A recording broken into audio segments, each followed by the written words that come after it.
សម្រាប់ផ្លែមនយើងនេះដល់តែពីផ្លែច្រើនពេកចឹងទៅខ្ញុំតតាំងអង្គុយបេះចឹងហ្មងបងប្អូនទាំងអស់គ្នានិយាយថាផ្លែឡើងបាក់ចង់បាក់មេឃហ្មងណាបងប្អូនទាំងអស់គ្នាហើយមួយថ្ងៃនេះគឺខ្ញុំចាញ់មកបេះ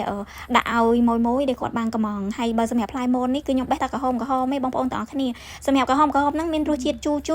រៀងលាយផ្អែមតិចអញ្ចឹងណាបើនិយាយពីរសជាតិស្តៀងត្រឡឹងតឹងស្តៀងក្តាប់អំពិលយើងអញ្ចឹងណាបងប្អូនទាំងអស់គ្នាហើយមិនថាជូរច្រាញ់អីណាទេជូររៀងមានលាយជូរអែមតិចបើសិនជាយើងយកទៅជ្រលក់មួយបើម្ទេសយើងយកទៅក្លុកមួយបើម្ទេសឆ្ងាញ់បងប្អូនទាំងអស់គ្នាដោយសារតែសម្រាប់ខ្ញុំនេះខ្ញុំចូលចិត្តជូរខ្លាំងមែនតើហើយដល់ពេលអញ្ចឹងទៅមកត្រូវរបស់ខ្លួនឯងចូលចិត្តទៀតបងប្អូនទាំងអស់គ្នាគឺបេះហូបមិនចិនណាយទេហើយខ្ញុំមកក៏បានសុំតកែនិយាយទៅនៅប្រទេសជប៉ុននេះការបេះអីមួយការហូបអីមួយក៏ដោយព្រោះដោយសារដើមមននេះមិនមែនបោះខ្ញុំទេបងប្អូនទាំងអស់គ្នាបោះតកែខ្ញុំអញ្ចឹងណាហើយខ្ញុំក៏បានសុំគាត់ថាខ្ញុំបើសិនជាខ្ញុំបេះលក់អីគាត់ព្រមឲ្យបេះលក់អត់តកែខ្ញុំក៏គាត់ថាអូខេបេះបានបេះទៅហើយសំខាន់តែខ្ញុំទេបេះអត់ទាន់បងប្អូនទាំងអស់គ្នាដោយសារតែផ្លែមននេះគឺវាជ្រុះដែរអញ្ចឹងណាបងប្អូនទាំងអស់គ្នាខ្ញុំមិនដឹងថាខ្ញុំអាចបេះបានប្រហែលជាប្រហែលថ្ងៃទៀតទេដែលវាអាចបេះទាន់អញ្ចឹងណាដោយសារតែមួយរយៈហ្នឹងរៀងមានភ្លៀងមានព្យុះទៀតអញ្ចឹងហើយសម្រាប់បងប្អូនដែលបានកំងបើសិនជាយឺតយ៉ាវអីកុំខឹងអ្នកលក់នេះបងប្អូនទាំងអស់គ្នានិយាយទៅខ្ញុំនឹងព្យាយាមបេះឲ្យបានច្រើនអញ្ចឹងណា